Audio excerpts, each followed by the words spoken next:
जन्मोलिया कुळी वाचे स्मरा राम, जन्मोलिया कुळी वाचे स्मरा राम, दरी हाचने मरलीसी तयाच्या चिंतने निरसेल संकट, तराल दुर्घट भव सिंधू. तुका म्हणे कोटी कुळी ते पुनीत, तुका म्हणे कोटी कुळी ते पुनीत, भावे गाता गीत विठोबाचे तयाच्या चिंतने निरसेल संकट, तराल दुर्घट भव सिंधू. मनोजवं मारुततुल्य वेगं, जितेन्द्रियं बुद्धिमतां वरिष्ठं, वातात्मजं वानरयूथमुख्यं, श्रीरामदूतं शरणं प्रपद्ये. महायोगपीठे तटे भीमरथ्यं वरं पुण्डरीकाय दातुं मुनीन्द्रे, समागत्य तिष्ठं तमानन्दकण्डं परब्रह्मलिङ्गं भजे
पांडुरंगा करू प्रथम नमन, पांडुरंगा करू प्रथम नमन, दुसरे चरण संतांची त्यांच्या कृपादाने कथेचा विस्तारू.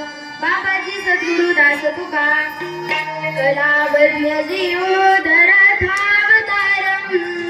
कलांकांक तेजोदिकामोदि वक्रं, कलानीश बाधा पुनोधार्य दक्षं, समाधिस्थमूर्तिं भजे ज्ञान.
करुणा करा दयाळा, तुमचा अनुग्रह लाभलो पावन झालो चराचरी.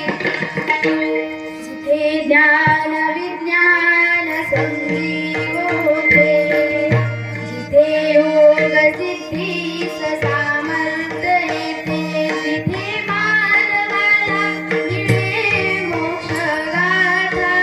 तुझ्या पायरीशी सदा तुझा पायरीसी सदा नम्र माथा. जयांचे केली स्मरण होय सकळ विद्यांचे अधिकरण, ते जीवंत श्री चरण श्री गुरूंचे ते नमस्कार न्याता.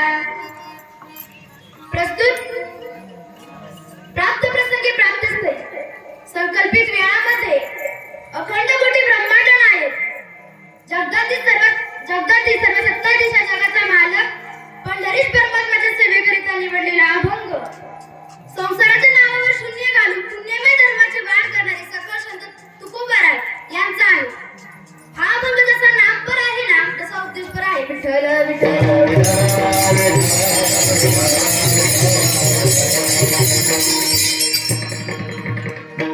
आता प्रत्येक वक्त्याचं कर्तव्य असतं ते म्हणजे परिहार देणे. त्याचप्रमाणे परिहार द्यायचा झाला तर तो म्हणजे असा की या कोंढरी गावामध्ये चालू असणारा हरिनाम सप्ताह आणि त्या सप्ताहातील पहिल्या दिवसाची कीर्तन रूपी सेवा माझ्या परमभागेने माझ्याकडे आलेली आहे. त्यासाठी मी तरुण मंडळ, महिला मंडळ, ग्रामस्थ मंडळ, भजनी मंडळ, कोंढरी यांचे आभार मानते आणि सेवेला सुरुवात करते.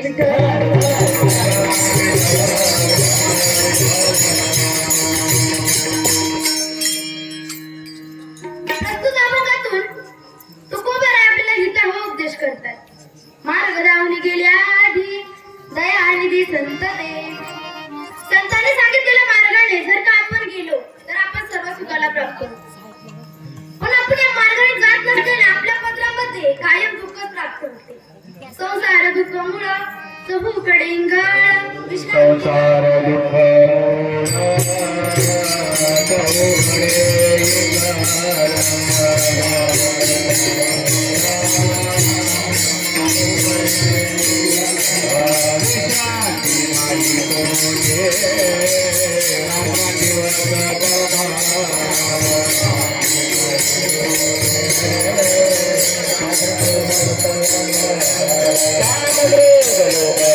Thank you.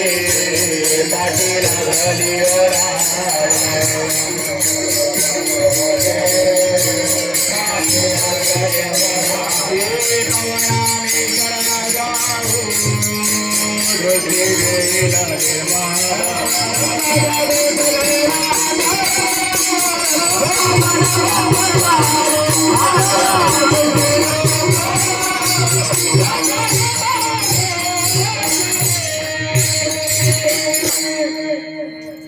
दुःख मूळ चहूकडे इंगळ विश्रांती नाही कोठे रात्रंदिवस तळमळ सज्जनाओ आपण या मार्गाने जात नसल्यामुळे आपल्या पात्रामध्ये कायम दुःखच प्राप्त होते दुःख बांधवडी आहे हा संसार सुखाचा विचार नाही कोठे हा संसार इतका दुःखाचा आहे की ज्ञानोबा आणखी एके ठिकाणी सांगतात आणि दुःख सांगू मी किती सकळ संसाराची स्थिती न साहे पाशाला फुटती भय कापचित्ती बरलासे सज्जनाओ संसारातील दुःख आणि त्या दुःखाचे दर्शन संत महात्मे तुम्हाला आम्हाला वेळोवेळी घडवून देतात खऱ्या अर्थाने या समाजामध्ये 4 प्रकारचे वर्ग मोडतात ते वर्ग असे नंबर 1 अज्ञानवान वर्ग नंबर 2 विकृतिवान वर्ग नंबर 3 संस्कृतिवान वर्ग आणि नंबर 4 प्रकृतिवान वर्ग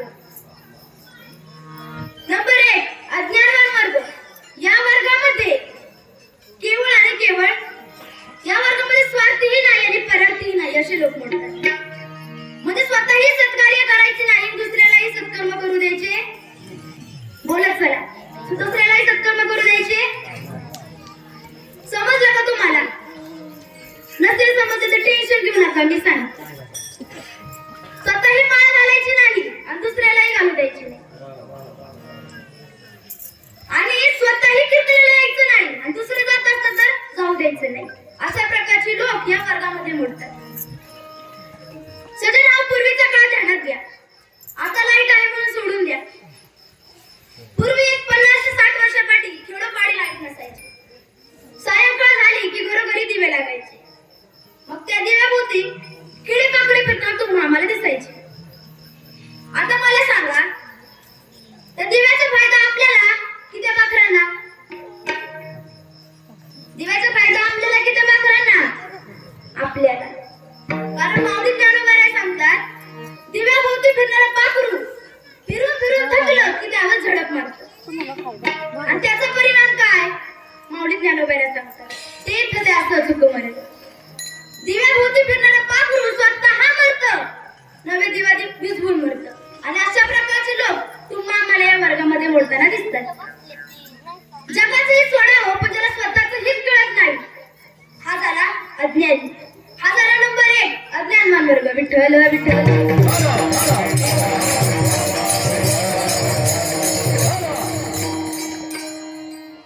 आता आपण नंबर 2 कोणता वर्ग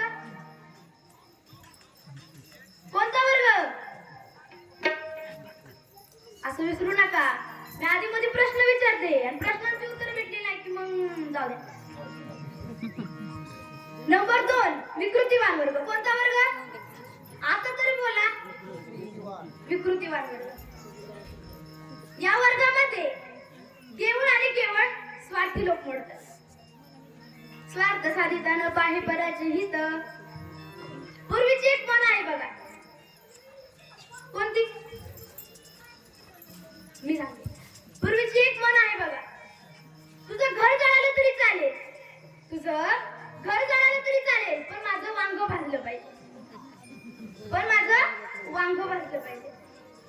एक उदाहरण सांगते एका गावामध्ये 2 मित्र राहत होते ते मित्र कसले अंतःकरणात एकमेकांचा द्वेष करायचे एकदा त्यांनी भगवान शंकराची आराधना केली भगवान शंकर त्यांना प्रसन्न झाले आणि तथास्तु म्हणून पहिल्याकडे गेले त्यांनी पहिल्याला विचारले तुला काय हवं रे बाबा त्यावर तू पहिला विचार करतो मी जर सोनं चांदी गाडी बंगला असं काही मागितलं त्याचं दुप्पट दुसऱ्याला मिळेल म्हणून पहिला देवाला म्हणतो देवा माझा एक डोळा जाऊ दे काय म्हणतो माझा एक डोळा जाऊ दे भगवान शंकर तथास्तु म्हणतात आणि तिथून निघून जातात पहिल्याचा एक डोळा जातो भगवान शंकर दुसऱ्याकडे जातात आणि दुसऱ्याला विचारतात काय रे बाबा तुला काय पाहिजे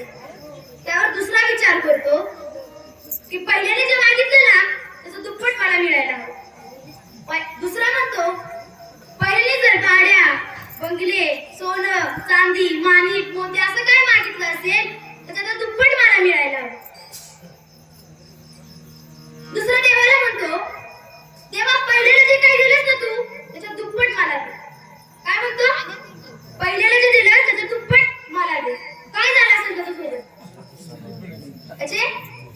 डोळे गेले.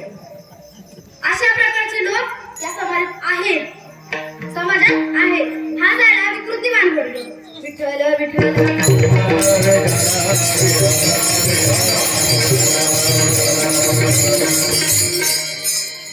आता आपण नंबर 3 संस्कृतिवान वर्ग पाहूया. आता हा वर्ग सगळ्यांनी लक्ष देऊन ऐका. जे आजूबाजूला बसलेत ना त्यांनी पुढे येऊन बसा. म्हणजे तुम्हाला पण ऐकायला सोपं जाईल, मला पण सांगायला सोपं जाईल. या पुढे या.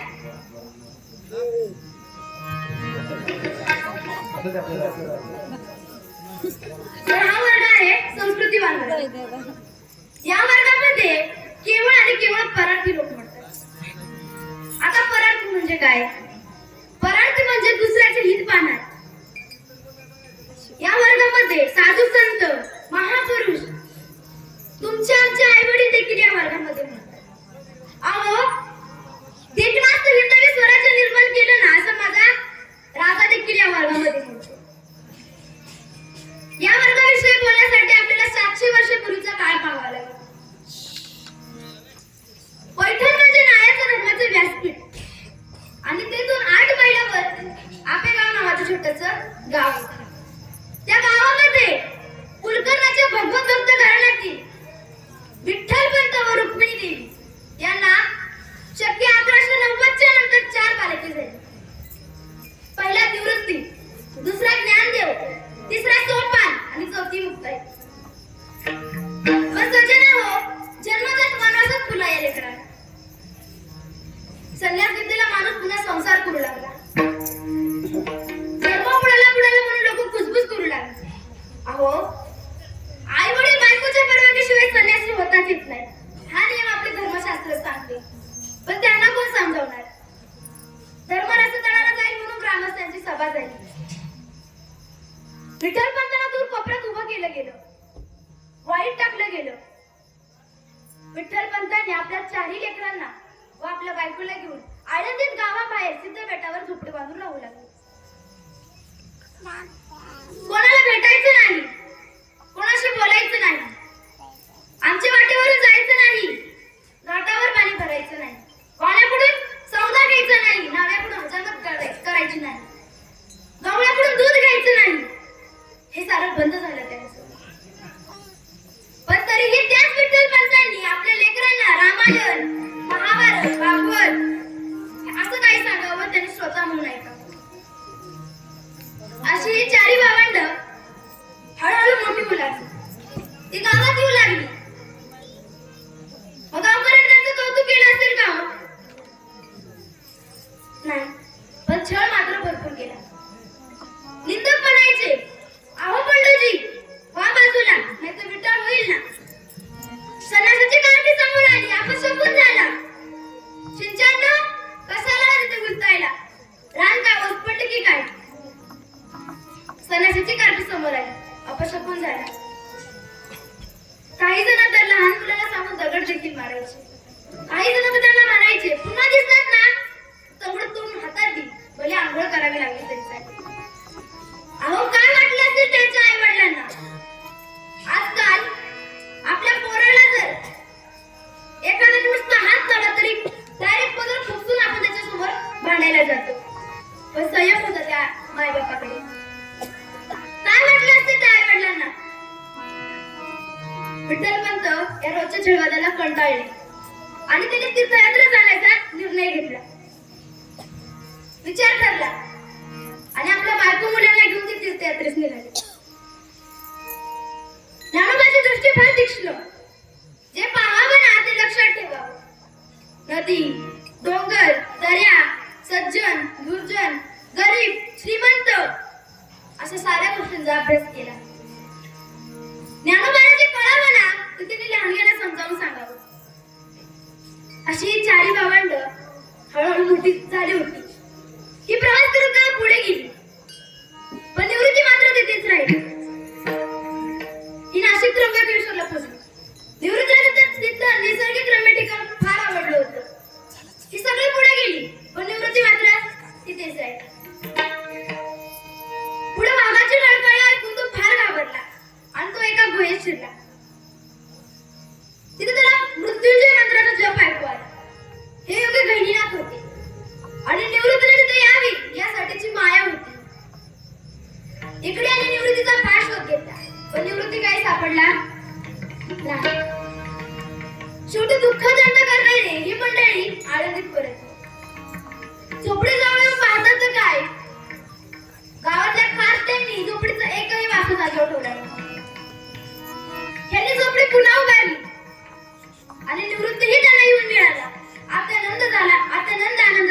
सगळीकडे आनंद झाला. मुलं मोठी होऊ लागली, त्यांची मुंज केली पाहिजे या विचाराने विठ्ठलपंत गावच्या जोशाकडे जोशी भडकले आणि म्हणाले, सणाच्या कांड्याची मुंज छे बुवा, सणाच्या कांड्याची मुंज करायची म्हणजे उद्या भंग्याच्या पराच्या देखील मुंज करावे लागतील. सर्व शास्त्री गोळा झाले, चर्चा सुरू झाली. विठ्ठलपंतांना दूर कोपऱ्यात उभे केले गेले. संन्यासाची कार्टी आणि त्यांची मुंज, अहो संन्यासाची कार्टी हेच मुळात महापाप. ह्या संन्यासाने कुठेतरी जाऊन ध्यान प्रायश्चित्त घेतलं, कुठेतरी जाऊन जीव दिला पाहिजे. कार्ट्याचं काय ते नंतर पाहू. सभेतून चारी बाजूने एकच आवाज येऊ लागला, ध्यान प्रायश्चित्त, ध्यान प्रायश्चित्त. कोणता ध्यान प्रायश्चित्त? फक्त ते घेतलंच पाहिजे, मग तरी माझ्या लेकरांची वाट मोकळी होईल. विठ्ठलपंत जड पावलं चकित झोपडीकडे आले. झाला सर्व काही प्रकार त्याने रुक्मिणी देवीला सांगितला. रुक्मिणी देवीला सांगितल्यावर विचार करला, पण शेवटी रुक्मिणी देवीने नकार दिला. कारण आईचं काय? रुक्मिणी माते म्हणाल्या, अहो माझे स्वलेचे 4 जीव, माझे एवढेसे 4 जीव कुठे जातील, काय खातील, कोण सांभाळेल त्यांना? मुक्ताई तर अवघ 4 वर्षाची, कोण करेल तिचं नाव घेऊन? सोपान तर माझी मांडी सोडत नाही. अहो आई बाबा तर सांभाळणं फोडतील ना माझी लेकरं. पण तरीही विचार करला आणि विठ्ठलपंतांनी निवृत्ती ज्ञानाला जवळ घेतलं. कितीतरी निर्वाणीच्या गोष्टी सांगितल्या. सोपान मुक्ताईला जवळ घेतलं, त्यांचे मुखे घेतले. ही 4 भावंड दिव्याच्या मंद प्रकाशात झोपी गेली. विठ्ठलपंतांनी रुक्मिणी देवीला उठवलं आणि झोपडी बाहेर घेऊन आले. पण त्या मावळीचा पाय काही निघेना. तिने पुन्हा झोपडीकडे धाव घेतली. तिने झोपडीकडे धाव घेतली, आपल्या लेकरांना जवळ घेऊन कुरवळू लागली, त्यांचे मुके घेऊ लागली. पण विठ्ठलपंत पुन्हा झोपडीमध्ये आले. त्यांनी पुन्हा रुक्मिणी मातेचा हात धरला आणि तिला झोपडी बाहेर घेऊन गेले आणि दूर अंधारात दिसेनासे झाले. पहाटे निवृत्ती जागा झाला. त्याला काय झालं ते सारं उमगलं. तितक्या ज्ञानात येते आला. निवृत्तीने नानाला प्रश्न केला, उमगलं का रे ज्ञाना? हो दादा, देव जे करतो ना ते चांगल्यासाठीच करतो. शोक करायचा नाही रे ज्ञाना. हो दादा, पण ज्ञाना सोपान मुक्ताईला कोण सावरेल? दादा तू काळजी करू नकोस, त्यांना मी सावरेल. त्यांना मी सावरेल. बघा मंडळी, घडी बसायला क्षण तरी लागला का हो? नाही, कारण घडी बसायला माझा ज्ञान होता. अवघ्या बालवयात हरिपाठ लिहिला, भजन कीर्तन पंढरीची वारी, इतकंच नव्हे तर येण्यामुखी वेद बोलवले, निर्जीव भिंत चालवली. पण आजकालच्या पिढीचं काय झालं माहिती का? आजकालच्या पिढीला ज्ञानोबारायांची समाधीच मानली नाही. आजकालची पिढी म्हणती आहे समाधीमध्ये काय घेतली नाही त्यांनी. पण माझ्या ज्ञानोबारायांनी खरंच समाधी घेतली. माझ्या ज्ञानोबारायांनी खरंच समाधी घेतली. ज्ञानोबारायांना समाधी घ्यायची ठरवले. दिवस ठरला, कार्तिकी वैदिक त्रयोदशी. ज्ञानोबा कुणाला टाळ उचलत नव्हते तर कोणाच्या तोंडातून शब्द फुटत नव्हते. अहो ज्या लोकांनी माझ्या ज्ञानोबारायांचा छळ केला ना, तीच लोक माझ्या ज्ञानोबारायांसाठी रडत होती. माऊली माऊली म्हणत होती. माझ्या ज्ञानोबारासाठी ती लोक आज रडत होती. इतके थोर होते माझे ज्ञानोबाराय. ज्ञानोबाराय आसनावर बसले. पुढे ज्ञानेश्वरी प्रत ठेवली गेली. माऊलीने मागणं मागितलं व कार्तिकी वैदिक त्रयोदशीला माऊली आनंद येथे समाधिस्थ झाली.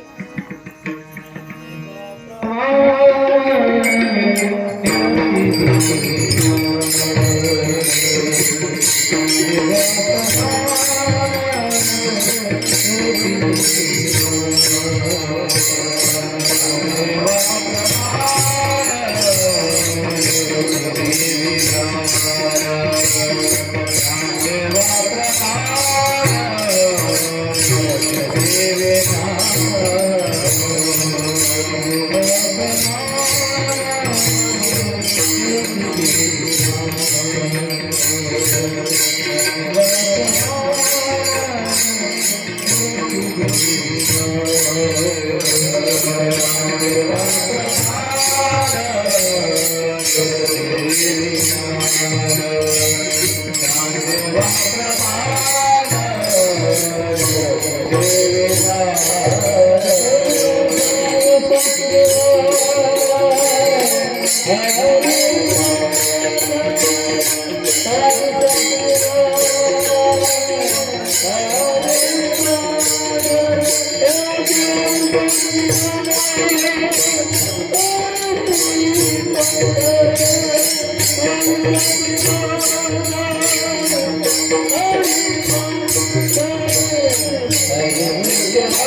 सजना हो, जसे या संस्कृती